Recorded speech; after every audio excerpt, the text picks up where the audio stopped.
식사 후 20분이 채 안 됐는데 갑자기 말을 더듬고 오른손이 말을 듣지 않았습니다. 그날 평생 건강을 자신하던 제 친구는 뇌졸중으로 쓰러졌고 원인은 바로 식후의 한 습관 하나 때문이었습니다. 사실 그 친구는 담배도 안 피우고 혈압도 정상이었어요. 그런데 매일 반복하던 사소한 습관 하나가 뇌혈관을 터지게 만든 겁니다. 이건 단지 그 친구만의 이야기가 아닙니다. 저는 91세 내과 전문의로 60년 넘게 환자들을 봐왔습니다. 그 시간 동안 제가 절실히 느낀 건 건강을 무너뜨리는 건 언제나 작은 실수의 반복이라는 사실입니다. 어르신들께서 식사 후 하시는 그 행동 하나 아무렇지 않게 느껴지시겠지만 뇌졸중, 심장병, 소화기 질환까지 몰고 올 수 있습니다. 지금 이 순간에도 누군가는 그 습관 하나로 병원 중환자실로 실려가고 있습니다. 이 영상 절대 가볍게 넘기지 마세요. 여러분의 노후를 지키기 위해 간절히 드리는 요청입니다. 끝까지 함께 하신다면 가족과 함께 더 오래 웃을 수 있는 건강한 길을 찾으실 수 있습니다. 이런 중요한 이야기를 계속 듣고 싶으시다면 지금 바로 구독과 좋아요를 꾹 눌러주세요. 여러분의 작은 클릭이 더 많은 분들에게 이 유익한 정보를 전하는 데 큰 힘이 됩니다. 저는 지금도 매일 환자를 보고 젊은 의사들에게 강의도 합니다. 91세지만 여전히 현장에서 사람을 살리는 일을 하고 있습니다. 요즘도 진료실에 앉아 있으면 어르신들이 식후에 뭐 하면 안 돼요? 하고 물어보십니다. 저는 그럴 때마다 60년 넘게 쌓인 기억 중 단 한 장면을 꺼내 말씀드리죠. 60대 후반의 남성 환자였어요. 정말 건강하던 분이었습니다. 그날도 별다른 증상 없이 식사를 마치고 늘 하던 대로 행동했을 뿐인데 그날 저녁에 쓰러졌습니다. 뇌졸중이었습니다. 제가 그분의 보호자에게 말했죠. 사실 그 습관이 위험하다는 걸 많은 분들이 모르십니다. 그날 이후 저는 매 수업, 매 강의, 매 상담에서 이 이야기를 빠뜨리지 않습니다. 왜냐하면 식사 후 30분이라는 짧은 시간이 우리 인생의 다음 30년을 결정할 수 있기 때문입니다. 하지만 걱정 마십시오. 지금부터 제가 드릴 5가지 말씀을 하루 한 가지씩만 실천해 보셔도 충분히 지켜낼 수 있습니다.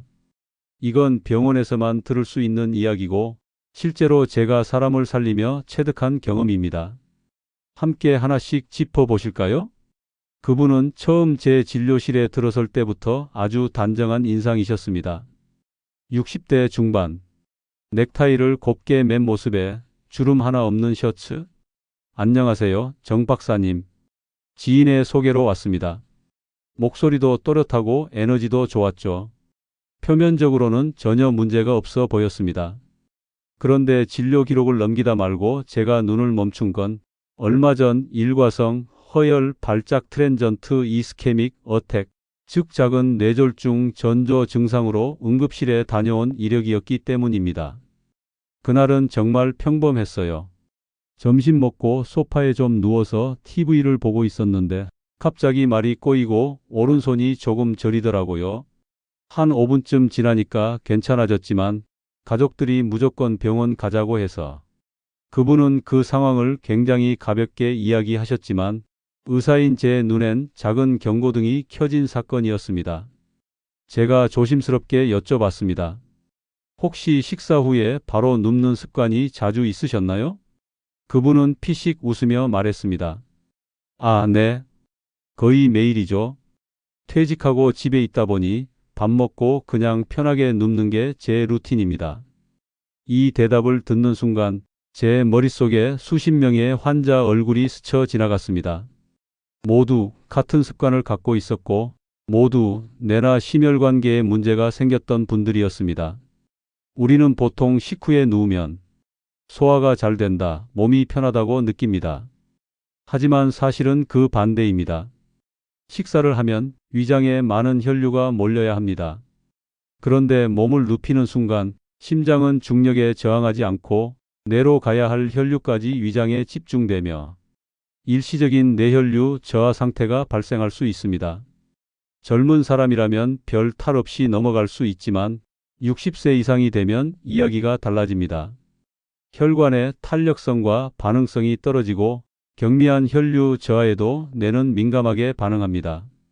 그날 이후 저는 그분께 식사 후의 자세에 대해 아주 구체적으로 말씀드렸습니다.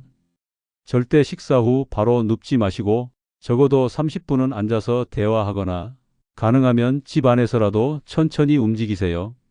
창문 앞에서 햇볕 쬐며 식물을 보시는 것도 좋습니다. 그분은 조금 멋쩍게 웃으며 말씀하셨습니다. 그 정도로 심각한 거였는지는 몰랐네요. 그냥 습관이었는데? 저는 조용히 고개를 끄덕였습니다. 네, 대부분 그렇게 말씀하십니다. 하지만 이 사소한 습관 하나가 인생 전체를 바꾸기도 하거든요. 몇 달 후 그분은 다시 진료실을 찾으셨습니다. 표정이 한결 밝아지셨더군요. 정 박사님 말씀 듣고 밥 먹고 아내랑 마당 한 바퀴 걷는 걸 일상으로 바꿨어요. 신기하게도 속도 덜 더부룩하고 TV도 덜 보게 되니 잠도 잘 오더라고요. 그리고 나지막이 덧붙이셨습니다. 나중에 손자 보려면 오래 건강해야죠. 그 말을 듣고 저는 참 따뜻한 미소를 지을 수밖에 없었습니다. 사실 의사로서 저는 수많은 고가의 약, 복잡한 시술 방법들을 공부했지만 사람을 살리는 건 늘 이런 단순한 실천에서 시작된다는 걸 나이가 들수록 더 깊이 느낍니다. 지금도 혹시 식사 후에 바로 소파나 침대로 가시는 분이 계시다면 오늘부터 그 발걸음을 잠시만 멈춰보세요. 식사 후 30분. 아무 일도 일어나지 않을 것 같지만 그 짧은 시간이 당신의 다음 30년을 바꿀 수 있습니다. 그리고 기억하세요. 습관은 당장은 편안하지만 건강은 그 편안함 뒤에 숨어 무너질 수도 있습니다. 함께 바꿔봅시다. 천천히 하지만 분명하게. 그 남성분 이야기를 떠올릴 때면 늘 한 분이 더 같이 생각납니다. 이번엔 여성 환자였습니다. 70대 초반, 이름도 외우기 쉬운 분이라 제가 아직도 잊지 못하죠. 제 진료실에 들어서기 전부터 항상 머리는 단정히 틀어 올리시고 흰색 블라우스에 어울리는 연한 장미색 립스틱을 바르고 오셨습니다. 첫 진료 날 문을 열며 다소 민망한 듯 웃으시더군요. 정 박사님, 제가 원래 병원을 잘 안 오는데요. 며칠 전 욕실에서 잠깐 정신을 잃어서요. 순간 저는 자세를 고쳐 앉았습니다. 혹시 언제 쓰러지셨나요? 식사하고 바로 샤워하려고 욕실에 들어갔는데 물이 떨어지는 소리까지는 기억이 나는데 다음은 남편이 욕실에서 절 깨우더라고요. 자세히 들어보니 그날도 평소와 다름없던 일상이었습니다. 아침밥을 먹고 설거지를 마치신 뒤 늘 하던 대로 뜨거운 물로 샤워를 시작하셨고 딱 5분 만에 욕실 안에서 실신하신 겁니다. 제가 조심스럽게 여쭈었습니다. 식후 바로 샤워하신 게 습관이셨나요? 그분은 당연하다는 듯 고개를 끄덕이셨습니다. 40년 넘게 그렇게 살아왔어요. 속도 개운하고 하루 시작이 상쾌해서요. 하지만 바로 거기서 문제가 있었습니다. 식사 후에는 우리 몸이 소화기관의 혈류를 집중시키기 위해 자동으로 조절됩니다. 그런데 샤워, 특히 뜨거운 물로 하는 샤워는 몸의 말초혈관을 갑자기 확장시키면서 중심 혈류가 사라지는 듯한 현상을 유발합니다. 말하자면 심장과 뇌로 가야 할 피가 팔다리로 흩어져 버리는 상태가 되는 거죠. 젊은 사람이라면 몸이 스스로 균형을 맞추지만 70세가 넘어가면 자율신경 반응 속도도 느려지고 심혈관계의 탄성도 약해집니다. 결국 그 짧은 5분이 실신으로 이어진 것이었습니다. 저는 설명을 마치고 그분의 손등에 살짝 손을 얹으며 말씀드렸습니다. 지금까지 괜찮았다고 해서 앞으로도 괜찮으리란 보장은 없습니다. 지금은 몸이 도와달라고 신호를 보낸 겁니다. 그분은 한참을 말없이 앉아 계시다가 조심스레 입을 열었습니다. 제가 그렇게 위험한 걸 하고 있었던 건 줄은 몰랐어요. 늘 하던 대로 살아왔을 뿐인데 진료를 마치며 제가 드린 생활 처방은 아주 단순했습니다. 식후 최소 1시간은 지난 후에 샤워할 것, 물의 온도는 미지근하게, 시간은 10분 이내로 짧게. 그날 이후 그분은 병원에서 돌아가며 제게 웃으며 말씀하셨습니다. 박사님, 이젠 아침마다 샤워 대신 남편이랑 마루에 앉아서 신문을 같이 읽어요. 그 시간도 꽤 괜찮더라고요. 저는 속으로 생각했습니다. 그래요. 건강은 불편함을 참는 게 아니라 새로운 편안함을 발견하는 것일지도 모르겠다고요. 우리 모두에겐 익숙한 루틴이 있습니다. 하지만 익숙하다고 해서 그것이 늘 옳거나 안전하진 않습니다. 특히 식사 직후 몸은 이미 바쁘게 내부에서 소화를 시작하고 있고 우리가 무심코 추가하는 행동 하나가 그 질서를 무너뜨릴 수 있습니다. 오늘도 혹시 식사 후 욕실로 가시려던 분이 계시다면 잠시 멈춰서 창문을 열고 햇살 한번 쬐어 보세요. 그 10분이 당신의 의식을 지켜주는 가장 강력한 예방책이 될지도 모릅니다. 샤워 중 쓰러지셨던 그 아주머니와의 상담이 있은 지 얼마 지나지 않아 또 다른 분이 진료실에 들어오셨습니다. 이번엔 50대 후반 남성 환자분이었습니다. 첫인상은 묵직했습니다. 표정은 무덤덤했고 말수도 적었습니다. 진료 의자에 앉자마자 조용히 말씀하시더군요. 가슴이 자주 두근거리고 속이 자주 쓰리며 무엇보다 잠이 잘 안 온다고 하셨습니다. 평소 혈압은 높은 편이 아니라는 말씀을 하셔서 문진을 천천히 이어갔습니다. 그런데 식습관과 일상 루틴을 묻는 과정에서 하나의 반복적인 행동이 눈에 들어왔습니다. 그분은 식사 후마다 항상 담배 한 대를 피우고 그 뒤에 진한 블랙커피를 마시는 습관이 있다고 하셨습니다. 그렇게 해야 하루가 정리가 되는 느낌이 들고 그 시간이 없으면 어딘가 허전하다고 하셨습니다. 오랫동안 쌓인 습관이었습니다. 군 복무 시절 담배를 시작했고 직장 생활을 하며 커피도 자연스럽게 자리를 잡았다고 하셨습니다. 이제는 생각하지 않아도 몸이 먼저 움직인다고 하셨습니다. 그분의 눈빛엔 이런 말이 담겨 있는 듯 했습니다. 이게 정말 그렇게 문제가 되나요? 하지만 문제는 분명히 있었습니다. 식후에는 위장으로 혈류가 몰리며 소화가 원활하게 이루어져야 합니다. 그런데 담배를 피우면 혈관이 수축하고 심박수가 올라가며 혈압이 순간적으로 튀어오릅니다. 그 상태에서 커피까지 곁들이면 위산 분비가 급증하고 자율신경계가 과도하게 자극됩니다. 결국 이런 반복은 부정맥, 위염, 수면 장애까지 유발할 수 있습니다. 그날 저는 그분께 따로 잔소리는 하지 않았습니다. 오히려 한 가지 부탁만 드렸습니다. 식사 후 10분만 아무것도 하지 말고 그저 따뜻한 물 한 잔을 마시며 창밖을 보시라고 말씀드렸습니다. 그 시간이 익숙했던 루틴의 틈을 만들어 줄 수 있으니까요. 그분은 잠시 생각에 잠기셨다가 고개를 끄덕이셨습니다. 제 말이 모두 납득되었다기보다는 스스로도 뭔가 바꿔야 할 때가 된 것 같다는 눈빛이었습니다. 한 달 뒤 그분은 다시 병원을 찾으셨습니다. 그때는 표정이 훨씬 부드러워져 있었습니다. 요즘은 식사 후 일부러 마당을 걷는다고 하셨습니다. 담배는 아직 완전히 끊진 못했지만 하루 5개비에서 2개비로 줄였고 커피도 하루 한 잔으로 바꾸셨다고 하셨습니다. 가장 인상 깊었던 말은 밤에 훨씬 잠들기 쉬워졌고 속 쓰림도 사라졌다는 것이었습니다. 그분의 변화는 작은 실천에서 시작됐습니다. 그 작은 틈이 오랜 시간 쌓인 습관을 조용히 흔들어 놓은 것입니다. 저는 늘 느낍니다. 사람의 몸은 정직하다는 것을요. 좋은 것을 주면 회복하고 해로운 것을 줄이면 조금씩 살아납니다. 하지만 그 회복은 말이 아니라 습관의 변화에서 시작됩니다. 이 글을 읽는 여러분 중에도 식후 담배나 커피가 당연한 일상이 된 분들이 계실지 모르겠습니다. 그게 편하고 익숙해서 놓기 힘들다는 것도 잘 알고 있습니다. 하지만 그 편안함 뒤에 우리의 심장과 위장, 수면과 기분이 조용히 무너지고 있을 수도 있습니다. 오늘부터 한 걸음만 바꿔 보시겠습니까? 식사 후 따뜻한 물 한 잔과 짧은 산책, 그 작은 변화가 당신의 심장과 뇌를 지켜주는 가장 큰 선택이 될 수도 있습니다. 그날도 평소처럼 오전 진료를 마무리하고 잠시 숨을 돌리고 있을 때였습니다.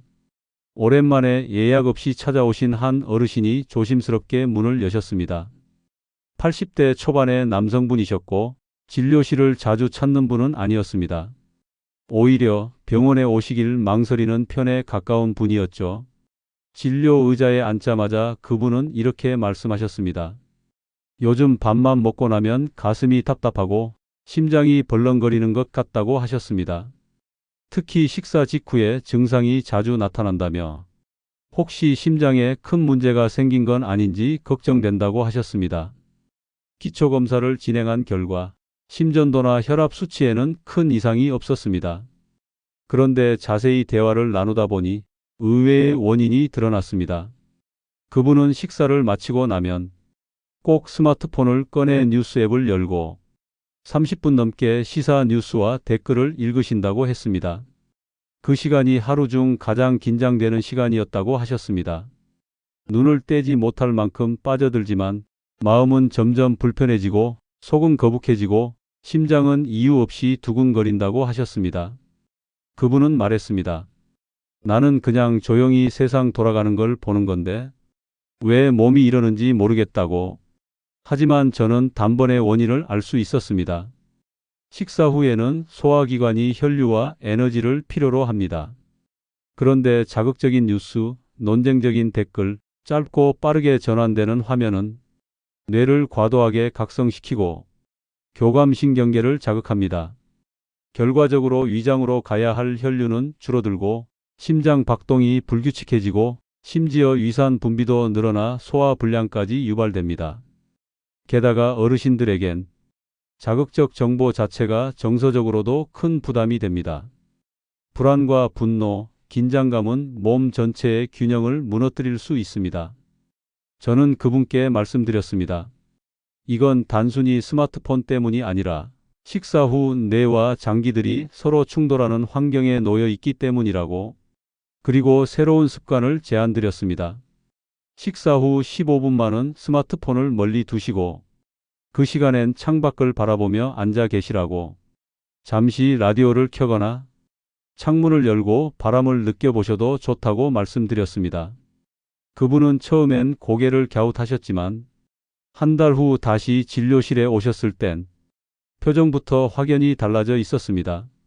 밥 먹고 폰 안 보니까 속이 편하고 그 답답한 느낌도 사라졌다고 하셨습니다. 처음엔 심심했지만 요즘은 아내랑 식사 후 잠깐 산책을 하는 시간이 더 좋아졌다고 하셨습니다. 그 이야기를 들으며 저는 마음이 뭉클해졌습니다. 요즘은 누구나 손에 스마트폰을 들고 삽니다. 젊은 사람들뿐만 아니라 어르신들께도 그것은 정보이자 연결이며 위로이기도 합니다. 하지만 그 도구가 우리 몸의 리듬과 정서의 평온을 무너뜨리는 방식으로 사용될 때 그건 더 이상 위로가 아닙니다. 우리는 아무렇지도 않게 식사 후 스마트폰을 켜고 뉴스를 읽고 세상에 분노하며 하루를 시작합니다. 그런데 그 순간 우리 안의 장기들은 조용히 무너지고 있었는지도 모릅니다. 식사 후 10분, 그 짧은 시간을 어떻게 보내느냐에 따라 뇌와 심장, 소화기관의 상태는 완전히 다른 하루를 맞이하게 됩니다. 여러분도 오늘부터 그 시간을 잠시 비워 보시겠습니까? 정보보다 더 필요한 것은 가끔은 아무것도 하지 않는 시간일지도 모릅니다. 이번 이야기는 조금 다릅니다. 제 진료실에서의 기록이 아니라 제 가족, 바로 아버지에 관한 이야기입니다. 아버지는 평생을 부지런하게 사신 분이었습니다. 새벽같이 일어나 마당을 쓸고 아침밥은 꼭 제 시간에 드셨으며 식사 후엔 책 한 권 들고 작은 소파에 눕는 게 일상이었습니다. 아버지는 말씀하셨습니다. 밥 먹고 나면 잠깐 자야 속도 편하고 머리도 맑아진다고. 그 습관은 70대부터 본격적으로 시작되어 80이 넘으셨을 때엔 점심만 드시면 자동처럼 몸이 소파로 향하곤 했습니다. 그러던 어느 날 오후였습니다. 제가 진료 중일 때 어머니에게서 다급한 전화가 걸려왔습니다. 아버지가 낮잠을 자던 중 갑자기 깨지 못하고 얼굴이 창백해진 채로 땀을 비 오듯 흘리고 있다는 내용이었습니다. 그날 저는 진료를 멈추고 곧장 부모님 댁으로 달려갔습니다. 응급 대응 후 다행히 의식을 되찾으셨지만 병원에서의 진단은 식후 혈압 저하에 따른 뇌일시적 허혈 상태, 즉 뇌로 가는 혈류가 한동안 감소해 생긴 의식 저하였습니다. 그 순간 저는 절실히 깨달았습니다. 가장 가까운 가족에게도 내가 진료실에서 수없이 설명해온 내용을 충분히 전하지 못했구나 하고요. 식사 후 특히 고령자에게는 이미 위장에 많은 혈류가 몰려있는 상태입니다. 그 상태에서 눕고 잠이 들면 자율신경계가 이완되며 혈압이 떨어지고 심부 체온까지 낮아지면서 뇌로 가는 혈류가 급감하게 됩니다. 젊은 사람에게는 큰 문제가 되지 않지만 고령자에게는 이 짧은 휴식이 갑작스런 뇌 손상이나 실신으로 이어질 수 있습니다. 그 일을 계기로 저는 아버지와 하루 일과를 조정했습니다. 식사 후엔 무조건 일어나서 마당을 한 바퀴 걷고 물 한 컵을 마신 뒤 1시간 이상 지나서 짧은 휴식을 취하도록 했습니다. 그리고 휴식 시간도 30분을 넘지 않도록 함께 알람을 맞췄습니다. 그날 이후 아버지는 낮잠 시간 대신 손자 사진첩을 넘겨보는 시간이 많아졌습니다. 그때마다 아버지께서 하셨던 말씀이 있습니다. 참 희한하지. 예전보다 잠은 덜 자는데 몸이 더 개운하고 머리가 맑다고 하셨습니다. 그리고 저도 다시 한번 확신하게 되었습니다. 건강은 우리가 익숙하게 여긴 습관을 돌아보는 순간에서부터 시작된다는 것. 식후 낮잠이 위험하다는 이야기는 단순한 경고가 아닙니다. 그저 익숙해서 무심히 반복하던 행동이 우리 몸의 균형을 얼마나 무너뜨릴 수 있는지를 가장 가까운 사람을 통해 저는 직접 보았습니다. 지금 이 글을 읽는 분들 중에도 식사 후 졸음이 밀려오는 게 일상처럼 느껴지시는 분이 계실 겁니다. 물론 쉬는 것도 중요합니다. 하지만 그 타이밍과 방식이 바뀌어야 진짜 회복이 됩니다. 식사 후 1시간 잠시 앉아서 창밖을 보거나 가볍게 걷거나 차 한 잔을 마시며 몸의 리듬을 지켜보세요. 그 1시간이 당신의 하루를 살리고 당신의 뇌를 지켜주며 당신이 사랑하는 사람들과의 시간을 더 길게 만들어 줄 수 있습니다. 저는 지금도 아버지와 오후에 나란히 앉아 말없이 마당을 바라보는 시간이 가장 소중한 시간입니다. 그 시간을 더 오래 지키기 위해 하루의 루틴을 다시 쓰는 건 결코 늦지 않았습니다. 이야기를 따라오시며 느끼셨을 겁니다.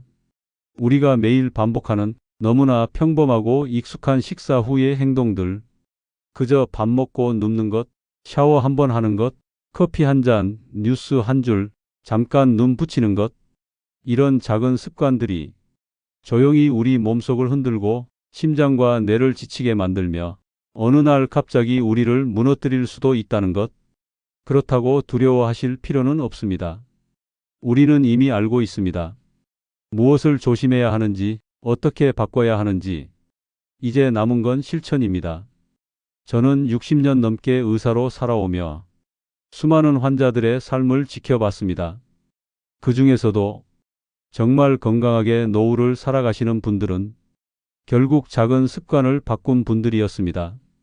식사 후 30분, 이 시간을 어떻게 보내느냐에 따라 여러분의 내일이 그리고 사랑하는 사람과 함께 걷는 인생의 길이 달라질 수 있습니다. 지금부터라도 늦지 않았습니다. 딱 하나만 바꿔보세요. 그리고 그 변화가 얼마나 큰 기적을 가져오는지 직접 느껴보시기 바랍니다. 여러분이 더 오래 걸을 수 있도록, 더 깊이 웃을 수 있도록 제가 늘 곁에서 함께 하겠습니다. 제 이야기가 도움이 되셨다면 구독과 좋아요, 그리고 알림 설정까지 부탁드려요. 이 소중한 정보를 주변 분들과 함께 나눠주세요. 여러분의 건강하고 행복한 삶을 응원하며 지혜 인생은 더 따뜻한 이야기로 다시 찾아뵐게요. 함께 걷는 길 늘 고맙습니다.